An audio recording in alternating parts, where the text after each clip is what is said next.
आप शुरू करें हरीश भाई जी। जी। बोले श्री प्राणनाथ प्यारे की जय। श्री सतगुरु महाराज की जय। समस्त सुंदर साथ की जय। सभी सुंदर साथ जी के श्री चरणों में कोटि कोटि प्रणाम। प्रणाम जी। बिनती है मेरी श्री राज पिया। बिनती है मेरी श्री राज पिया। मैं तेरे प्यार में गुनगुनाती रहूं। बिनती है मेरी श्री राज पिया। मैं तेरे प्यार में गुनगुनाती रहूं। खो न जाऊं कहीं माया के साज में। खो न जाऊं कहीं माया के साज में। तेरी मीठी नजर में समाती रहूं। बिनती है मेरी श्री राज पिया। तेरी नजरें इनायत ना होती अगर ढूंढ पाती कभी भी ना अपनी डगर। तेरी नजरें इनायत ना होती अगर ढूंढ पाती कभी भी ना अपनी डगर। वाणी से याद घर की मुझे आ गई। वाणी से याद घर की मुझे आ गई। अब न माया में मन में हिसाती रहूं। बिनती है मेरी श्री राज पिया। मैं तेरे प्यार में गुनाती रहूं। तेरे इश्क के बल का मुझे ना पता। मेरी आंखों में रहते श्री राज हो। तेरे इश्क के बल का मुझे नाज हो। मेरी आंखों में रहते श्री राज हो। तेरे दीवानेपन में रहूं मैं मगन। तेरे दीवाने पल में रहूं मैं मगन। तेरी सूरत को आंखों में समाती रहूं। बिनती है मेरी श्री राज पिया। मैं तेरे प्यार में गुनाती रहूं। खो न जाऊं कहीं माया के साज में। तेरी मीठी नजर में समाती रहूं। मैं बनावट दूनी से रहूं बेखबर। रहता फूल कमल जल में जिस कदर। मैं बनावट दूनी से रहूं बेखबर। रहता फूल कमल जल में जिस कदर। अब ये महरो फजर मुझ पे कायम रहे। अब ये मेहरो फजर मुझ पे कायम रहे, तेरे कदमों में सर को झुकाती रहूं। बिनती है मेरी श्री राज पिया, मैं तेरे प्यार में गुनगुनाती रहूं।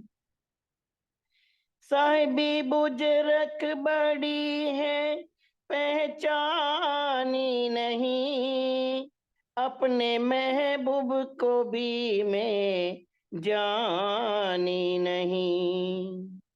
साहिबी बुजरक बड़ी है पहचानी नहीं, अपने महबूब को भी मैं जानी नहीं। जामे इश्क पिलाओगे जब तुम कभी, जामे इश्क पिलाओगे जब तुम कभी, उसकी मस्ती में खुद को लुटाती रहूं। बिनती है मेरी श्री राज पिया, मैं तेरे प्यार में गुनगुनाती रहूं। तू नजर का नजारा लुटाता रहे, मेरा ईमान पक्का बनाता रहे। तू नजर का नजारा लुटाता रहे, मेरा ईमान पक्का बनाता रहे। तेरी खुशियों पे वारू में तन मन पिया, तेरी खुशियों में वारू में तन मन पिया, तेरे इशारों पर दिल को लगाती रहूं। बिनती है मेरी श्री राज पिया, मैं तेरे प्यार में गुनगुनाती रहूं। खो न जाऊं कहीं माया के साज में, खो न जाऊं कहीं माया के साज में, तेरी मीठी नजर में समाती रहूं। बिनती है मेरी। प्रणाम जी। सभी सुंदर साज के सी चरणों में कोटि कोटि प्रणाम जी। प्रणाम जी दीदी। प्रणाम जी। प्रणाम जी, प्रणाम। प्रणाम जी। धन्यवाद हरीश भाई जी। शुरू प्रणाम करते हैं। सभी सुंदर साथी को प्रेम प्रणाम जी। प्रणाम।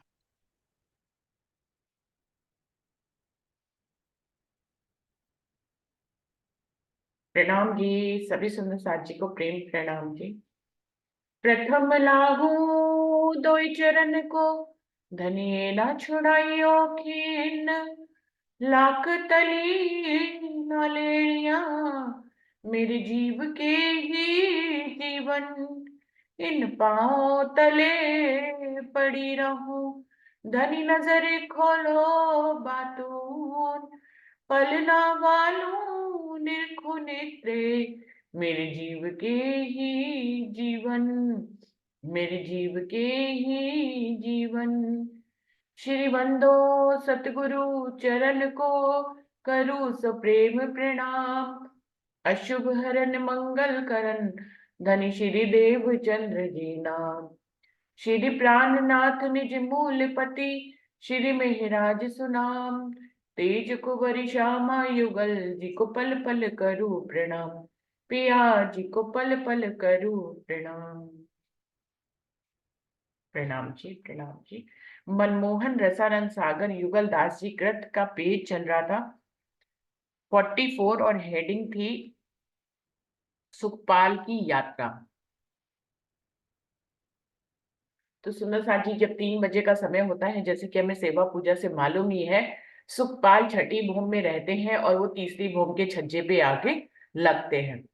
जब 6,001 सुखपाल है, 6,000 12,000 सखियों के और एक सुखपाल राजी श्यामा जी का स्पेशल, सभी सुखपाल जो है वो आ जाते हैं। राजी श्यामा जी जैसे ही एक सुखपाल में अपने चरण कमल रखते हैं, वैसे ही सभी सखियां अपने अपने सुखपालों में जोड़ों जोड़ों में इकट्ठी बैठ जाती हैं। और उसके बाद तो फिर पूरा नजारा ही बदल जाता है। सारे परम धाम का, सारा परम धाम हर्षोल्लास से भर जाता है।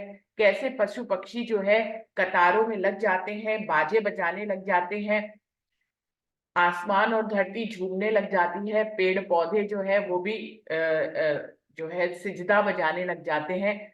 तो सब अभी उस दिन हम लोगों ने थोड़ा सा वर्णन इसका पढ़ा था कि कैसे बंदर जो है अलग अलग पोशाकें पहनकर हाथियों की पीठ पर चढ़ जाते हैं और वाद्य यंत्र बजाने लग जाते हैं। हाथी भी झूमते हुए पूरी पूरी एक एक कतार में छोटे से बड़े के रूप में खड़े खड़े होकर राज्य की यात्रा के साथ साथ चलते हैं।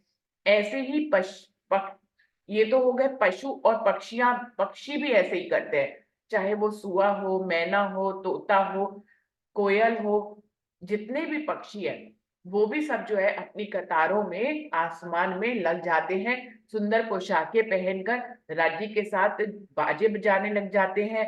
कोई तरह तरह की बोलियां बोलने लग जाते हैं, पिया पिया रटने लग जाते हैं, कोई जो है नाचने लग जाते हैं, बंदर तो गुलाटियां खाते हैं। ऐसे ही वो कह रहे हैं कि ये मैंने तो थोड़े से नाम लिए हैं, ऐसे अगर जानवरों में और नाम ले तो चाहे वो शेर हो, घोड़े हो, हाथी हो, और कितने भी जानवर हो, ऊंट हो, सब कतारों में लगे हुए सुंदर सुंदर पोशाकें पहने रज्जी के साथ सवारी में साथ जाने के लिए तैयार हो जाते हैं। ऐसे ही जितने पशु पक्षी भी हैं, वो भी जितनी भी प्रजातियां पक्षियों की होती है, वो भी सब आसमान में अपनी अपनी कतारों में सुंदर वाद्य यंत्रों के साथ, सुंदर पोशाकों के साथ तैयार हो जाते हैं।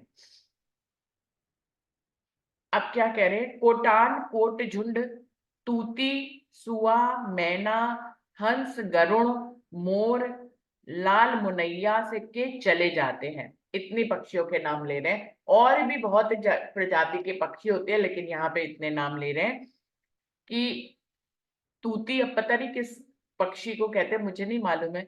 सुआ तो तोते को ही कहते हैं। मैना, हंस, गरुड़, मोर, लाल मुनैया, ये किसको कहते हैं? किसी सुंदर साहब को मालूम हो अगर ये वाले पक्षी, सभी साथ में चले जाते हैं। और कोटान कोट कबूतर गुलाटियां लेते चले जाते हैं, कबूतर तो गुलाटियां ही खाते चले जाते हैं, ऐसे ऐसे करके। और भी अनंत कोट पंछी अपनी अपनी जाति जिनस झुंडों में चले जाते हैं। वो कह रहे हैं मैंने थोड़े से नाम लिए हैं, और भी अनंत कोटि के पंछी जो है अपनी अपनी जाति और झुंडों को लेकर राज्य की सवारी के साथ साथ चलते हैं। कोई गाते हैं, कोई बजाते हैं, कोई पीऊ पीऊ की रट लगाते हैं। तो इसमें से कुछ पक्षी गा रहे हैं, कुछ पक्षी बजा रहे हैं, और कुछ पक्षी पीऊ पीऊ की रट लगा रहे हैं। कोई अनंत कोट गुणों के अनंत कोट नाम जुदे जुदे लेते हैं। कोई कोई पक्षी तो राज्य के अनंत अनंत गुणों का गुणगान करते चले जाते हैं।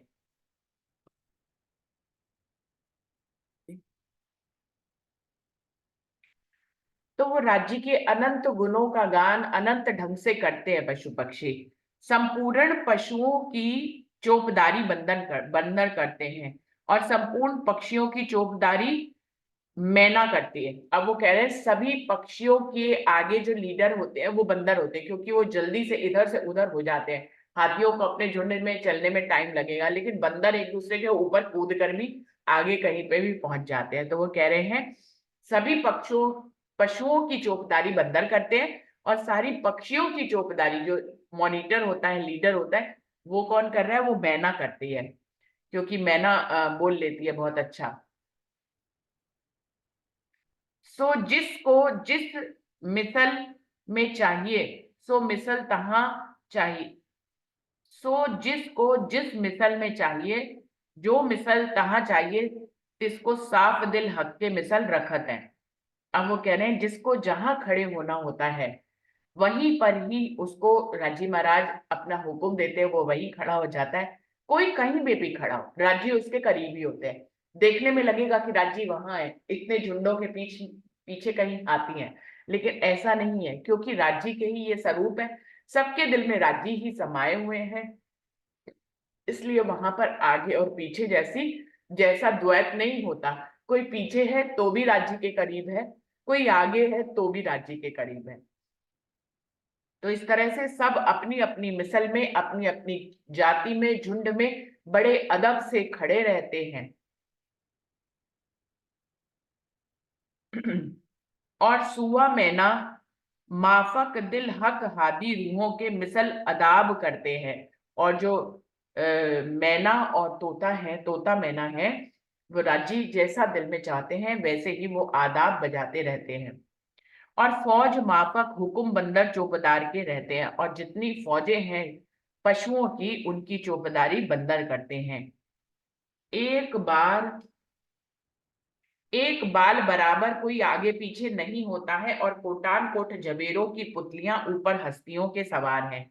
वो कह रहे हैं इस ढंग से अपने अपने झुंड और अपनी अपनी जाति में पशु पक्षी खड़े हुए हैं कि 1 इंच भी आगे पीछे वो नहीं होते हैं। सुंदर सा जी, दुनिया में जो है हम सबकी आकृतियां जो है, किसी की छोटी होती है, किसी की बड़ी होती है।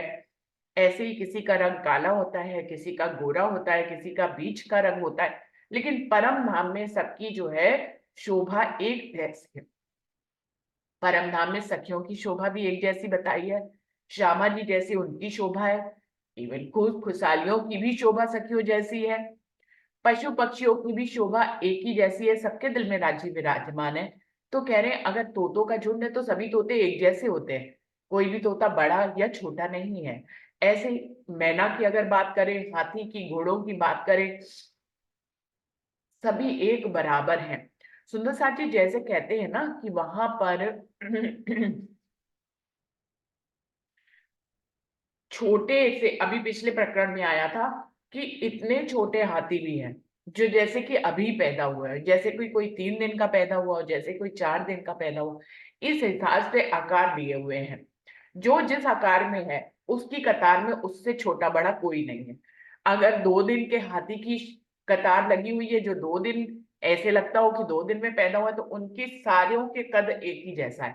अब कोई जो है 10 सालों वाले हाथी का है तो उनका भी कद एक जैसा है, उनमें किसी का बड़ा छोटा नहीं है। इस तरह से वो बात कर रहे हैं कि सभी अंदर से राज्य के करीब है, सभी के अंदर राज्य विद्यमान है, वहां पर किसी की भी शोभा कम और ज्यादा नहीं है। तो वो क्या कह रहे हैं, अब करोड़ों करोड़ों जवेरों की पुतलियां जो है ऊपर हस्ती के सवार है, हाथी के ऊपर सवार हो जाती है। जो करोड़ों करोड़ों जवेरों की पुतलियां हैं, देखिए सुंदर सा जी, अभी तक क्या आ रहा था, जवेरों की जो पुतलियां हैं या तो मेहराबों में और दीवारों में उनकी शोभा बनी है तो वो वहीं विद्यमान रहती है, या राज्य के आभूषणों में जवेरों की पुतलियां बनी हुई हैं तो वो वही आभूषणों में विद्यमान रहती है। लेकिन अभी क्या आ रहा है कि ये सारी पुतलियां जो है वो हाथियों के ऊपर सवार हो जाती हैं, क्योंकि ये भी चेतन है। दीदी प्रणाम कोटान, जी। हाँ जी, क्या कह दीदी रहे हैं नरेश भाई? मुझे ऐसा लगता है कि हाथी जो है, तो हाथी हाथी है। उसमें 1 दिन का, 2 दिन का, 3 दिन का, ऐसी कतार होती है। लेकिन हाथी हाथी की ही रूप में होगा। हाथी हाथी होगा, छोटा बड़ा या एक ही कद का, एक ही ऐसा नहीं होगा। मेरे ख्याल से ऐसा है। ये तो पिछले ही प्रकरण में बता दिया था कि हाथियों की कतार ऐसे से लेके ऐसे तक गई हुई है, अलग अलग हम्म। आकार के हैं, एक आकार के नहीं है, लेकिन जो जिस लाइन में है उनका आकार, साइज एक जैसा है। मान लीजिए एक कि जैसा। पहली पहली कतार 4 दिन के हाथी की है, तो वो 4 दिन के हाथियों की कतार एक जैसी है, उनमें कोई छोटा बड़ा नहीं है। फिर 10 दिन के हाथियों की कतार है तो वो 4 दिन के हाथियों से ऊंची है, लेकिन जो 10 दिन के हाथी है उनकी कतार में, मतलब वो कह रहे हैं नोक जितना भी कोई आगे पीछे नहीं है, इस ढंग से लगे हुए हैं अपनी लाइन में कि उनकी शोभा तिनके भर भी आगे पीछे नहीं है, ये कहने का भाव है। बराबर, बराबर जी। अलग अलग साइज के तो सभी जानवर है वहां पे, घोड़े भी अलग अलग साइज के हैं, हाथी भी अलग अलग साइज के हैं। सखियों के लिए कहा है कि वो किशोरावस्था में वो अलग अलग साइज की नहीं है, सखियां वैसे ही हैं नहीं। किशोरावस्था में। राज्य श्यामा जी भी किशोरावस्था में, उनकी उम्र में कुछ वो नहीं है। कोटान कोट जवेरों की पुतलियां ऊपर हस्तियों के सवार है, हाथी के ऊपर सवार हैं करोड़ों पुतलियां। कई कोई होदों में कोई किलाए बैठी हैं, कोई होदों में कोई किलाए बैठी है, इसका क्या मतलब है सुंदर साथ जी, मुझे भी नहीं समझ में आ रहा। कोई होदों में कोई किलाए बैठी हैं और अति तेज तेज चंचल हाथियों को चित चाहे झूलती हैं और अत्यंत महासुंदर चैतन्य है। शायद इसका मतलब ये है कि करोड़ों करोड़ों पुतलियां जो हाथियों के ऊपर सवार हैं, तो वो कह रही हैं कि वो हाथियों की कोई आगे के हिस्से में बैठी है, कोई पीछे जो किले जैसा हिस्सा है हाथियों का हिस्सा, वहां पर बैठी हुई है। कोई होदों में कोई किलाए बैठी हैं, इसका कोई इससे सुंदर साथ को मतलब समझ में आए, मुझे तो यही समझ में आ रहा है कि हाथियों के ऊपर बैठी हुई हैं पुतलियां, तो कोई आगे को बैठी हुई है, कोई पीछे को बैठी हुई है उनके ऊंचे वाले हिस्से में। तो इसको कहा है कोई होदों में कोई किलाए बैठी हैं और अति तेज चंचल हस्तियों की चित्त चाहे भूलती हैं और अत्यंत महासुंदर चेतन है। ये जो पुतलियां हैं जवेरों की, ये बहुत ही सुंदर है, बहुत ही चेतन है और ये बहुत ही तेज और चंचल है और हाथियों को चित्त चाहे चलने पे मजबूर करती है। ये उनके ऊपर सवार है, इतनी तेज और चंचल है कि हाथियों को अपने दिल माफक जो है चाल चलाती हैं, इतनी सुंदर और चैतन्य है ये पुतलियां। और सभी के नैन प्राण को अत्यंत मीठी और हक आदि रूहों को अत्यंत प्यारी, अति नाजुक सकुमारी अलबेली अनियारी हैं। अब वो क्या कह रहे हैं कि ये इतनी सुंदर है, इतनी चेतन है कि सभी के नैनों को प्यारी लगने वाली है। ये कौन? पुतलियां। पुतलियां सभी के नैनों को प्यारी लगने वाली हैं, राज्य और श्यामा जी को भी अत्यंत प्यारी हैं, बहुत ही ये नाजुक है, बहुत ही सुकुमारी हैं और बहुत ही अलबेली और अनियारी हैं। कौन? ये पुतलियां। और नाम मात्र जड़ता रखती हैं परंतु काम सब चेतन सखी के करती हैं।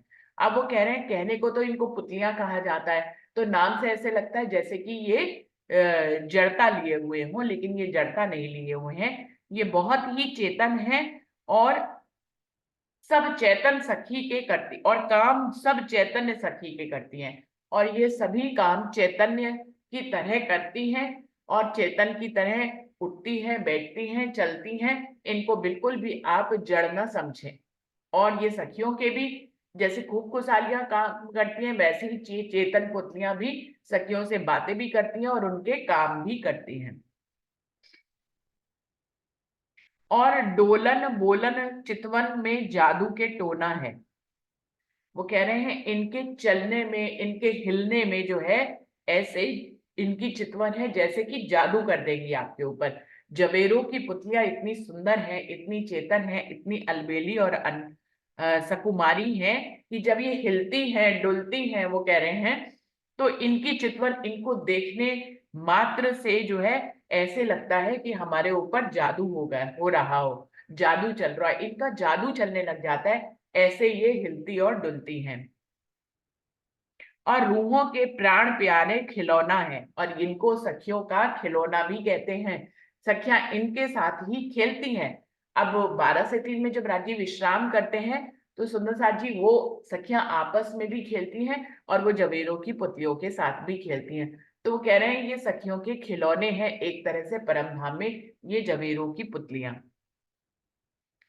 और रूहों के प्राण प्यारे खिलौना है, सो कोटान कोट ऊपर मस्त घोड़ों के सवार हैं। अभी तो ये हाथियों के ऊपर सवार थी, अब वो कह रहे हैं कि कुछ पुतलियां जो है वो घोड़ों के ऊपर सवारी करे हुई हैं। और अंतरिक्ष आसमान में चली जाती हैं। और कोटान कोट निशान के हस्ती चले जाती हैं, तिन पर जुदे जुदे रंगों के निशान हैं। अब वो कह रहे हैं घोड़ों के ऊपर वाली पुतलियां भी आसमान तक चली जाती हैं और हाथी के ऊपर बैठी हुई पुतलियां भी आसमान तक चली जाती हैं। और सभी हाथी हो चाहे घोड़े हो, सबके अलग अलग, सबके शरीर के ऊपर अलग अलग निशान बने हुए हैं, सबकी अलग अलग पोशाकें हैं जिनके ऊपर ये पुतलियां सवारी करती हैं। कोटान कोट निशानों के घोड़े चले जाते हैं, तिन पर जुदे निशान हैं, सो फौज फौज के जुदे जुदे निशान हैं।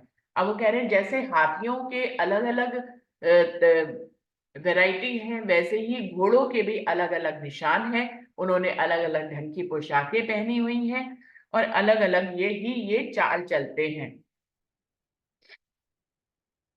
अब क्या कह रहे हैं, और कोटान कोट जबेरों की पुतलियां ऊपर सिंह, शेर, तिंदु, चिंते, हाथी, घोड़ों, बैल, रीछ, बकरे, मेढ़े, मृगों के रथों पर चढ़ी हुई हैं और संपूर्ण सैन्य में शोभा देती हैं। और बहुत सी पुतलियां वो कह रहे हैं, चाहे वो शेर हो, तेंदुआ हो, चीता हो, हाथी घोड़े हो, बैल रीछ बकरे हो, मेंढक हो, हिरन हो, जिनके रथ बने हुए हैं, वो रथों के आगे लगे हैं, ये उनके रथों पे भी सवार हो जाती हैं।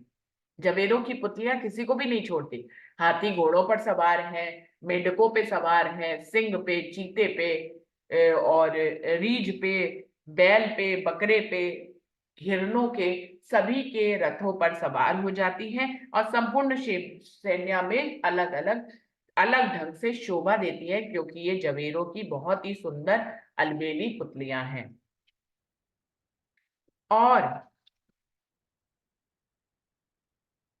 और संपूर्ण पशु पक्षियों के चित्त को खींच लेती हैं। इतनी सुंदर इनकी शोभा है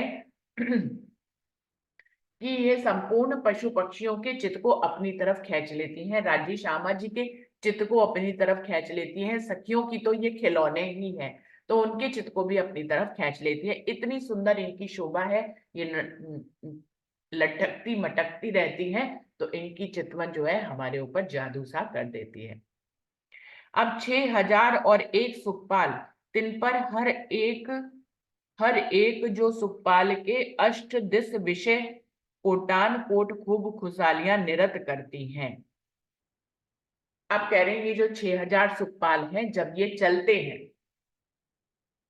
देखिए 10 दिशाएं होती हैं जिसमें 4 दिशाएं और 4 कोने होते हैं, बाकी ऊपर और नीचे को मिलाकर 10 दिशाएं होती हैं।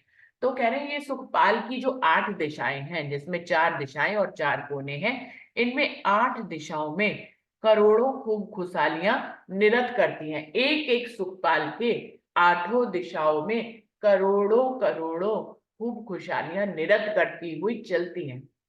अब सुंदर साथ जी, सुखपाल तो आसमान में उड़ रहे हैं और ऐसे ही खूब खुशहालियां भी उनकी 8 दिशाओं में निरत करती हुई, उड़ती हुई चलती हैं। और स्थावर जंगम मनमोहन गान अनंत विद का गाती हैं।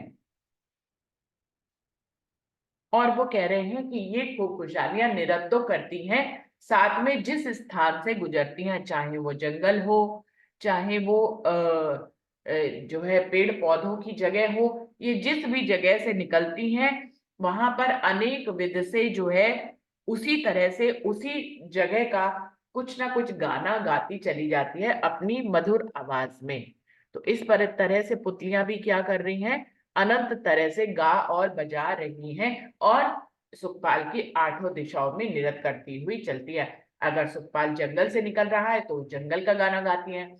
अगर सुखपाल जो है मानिक पहाड़ के ऊपर से निकल रहा है तो वो मानिक पहाड़ का गाना गाती है। अगर वो 7 बनों के ऊपर से निकल रहा है तो वो 7 बनों का गाना गाती हैं। जिसने सुंदर साथ को कोई और भाव समझ में आए तो बिल्कुल से बता सकते हैं। मुझे जैसे जैसे समझ में आ रहा है मैं वर्णन कर रही हूँ कि ये जो खूब खुशहालियां हैं, अभी तक तो जवेरों की पुतलियों की बात हो रही थी, अभी खूब खुशहालियों की बात हो रही है कि खूब खुशहालियां सुखपाल की 8 दिशाओं में निरत करती हुई चलती हैं और ऊपर से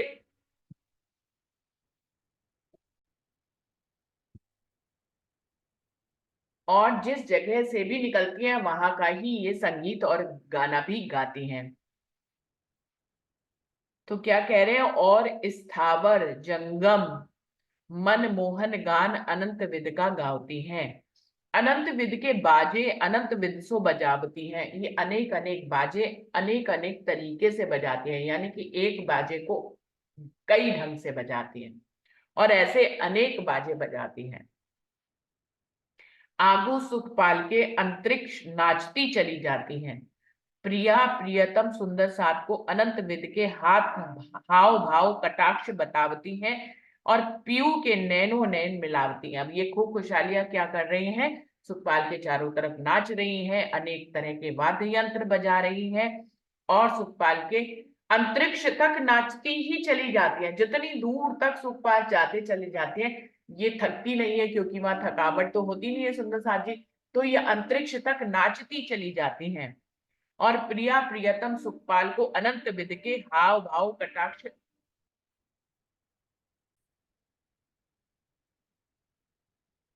और प्रिया प्रियतम के अनंत विद के अपने हाव भाव और कटाक्ष दिखाती हैं ये खूब खुशहालियां। और प्रियतम के नैनों से नैन भी मिलाती चली जाती है, नाचती हैं गाती हैं, फिर राज्य के साथ नैनों से नैन भी मिलाती हैं और चारों दिशों से अखंड आनंद की लूट करती हैं। और चारों दिशाओं में अखंड अखंड आनंद आनंद प्रदर्शित हो जाता है इनके नाचने गाने और बजाने से।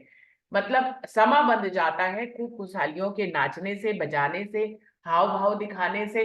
तो सब तरफ जो है वाद्य यंत्र बजने लग जाते हैं और सब तरफ अखंड अखंड आनंद की वर्षा होने लग जाती है इन खूब खुशहालियों के नाचने से। ये ऐसा समा बांध देती हैं। और आठों दिशा सुखपाल के खूब खुशहालियां शोभायमान हैं और खूब खुशहालियों में लग के ऊपर दाएं और बाएं आगे पीछे 5 दिश विषय अनंत कोट झुंड पक्षियों के चले जाते हैं। अब वो कह रहे हैं इन खूब खुशहालियां जो है आठों दिशाओं में सुखपाल के शोभायमान होती हैं और इन खूब खुशहालियों से लग लग कर सट सट कर उनके दाएं और बाएं आगे और पीछे 5 दिशों तक अनंत कोट के झुंड पशु पक्षियों के भी चले जाते हैं। अब सुखपाल के चारों तरफ पहले तो खूब खुशहालियां गाती बजाती चलती हैं और खूब खुशहालियों के दाएं बाएं आगे पीछे जो है उनसे सट सट के जो पक्षी हैं, उड़ने वाले पक्षी हैं, उनके झुंड झुंड झुंड चले जाते हैं। ऊपर जिमी के तले सुखपाल के ऊपर जिमी के तले सुखपाल के अनंत कोट झुंड पशुओं के चले जाते हैं। अब वो कह रहे हैं आसमान में तो पक्षियों के झुंड सुखपाल के चारों तरफ अपनी कतारों में चले जा रहे हैं, ऐसे ही जमीन पर पशुओं के झुंड जो है सुखपाल के साथ साथ चलते चले जा रहे हैं सुंदर सा जी।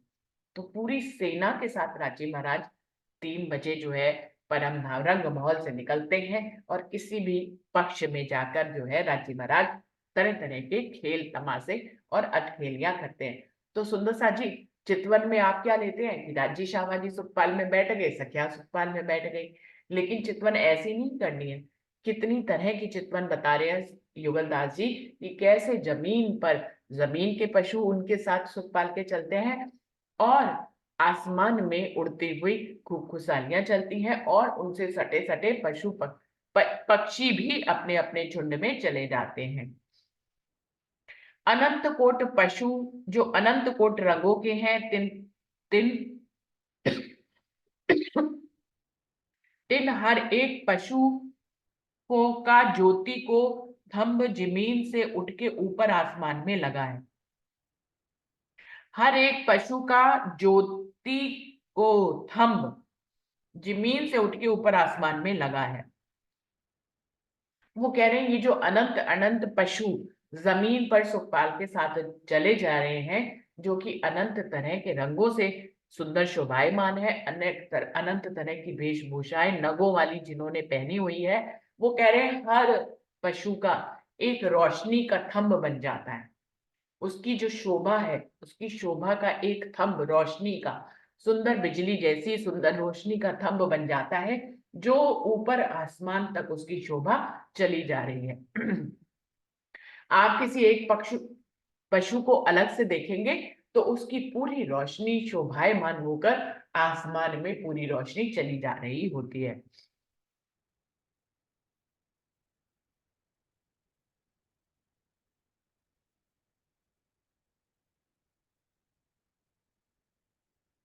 और आसमान में जो अनंत कोट पक्षी हैं, तिनकी ज्योति का थंब ऊपर तले जमीन में लगा है। अब वो कह रहे हैं कि ये तो पशुओं का जो रोशनी का थंब है वो तो आसमान में जा रहा है, और जो पक्षी चले जा रहे हैं सुखपाल के चारों तरफ, उनकी जो रोशनी का झुंड थंब है वो नीचे जमीन की तरफ चला जा रहा है। तो इस प्रकार पक्षियों के झुंड झुंड का जो रोशनी का थंब है वो ऊपर की तरफ दिखाई दे रहा है, और पक्षियों की रोशनी का जो झुंड है वो जमीन की तरफ दिखाई दे रहा है।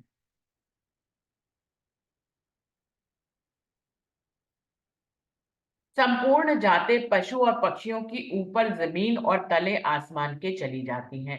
इस प्रकार वो कह रहे हैं संपूर्ण पशु पक्षियों की जातें जो हैं, जिसको जहां जाना होता है वो पशु सारे जमीन पर चल रहे हैं, और पक्षी सारे आसमान पर सुखपालों के साथ साथ चले चले जा रहे हैं। अनंत कोट नगन करके जड़ित एक हीरे की निजधाम की जो जमीन है सो अनंत चित्रामन कर संयुक्त है।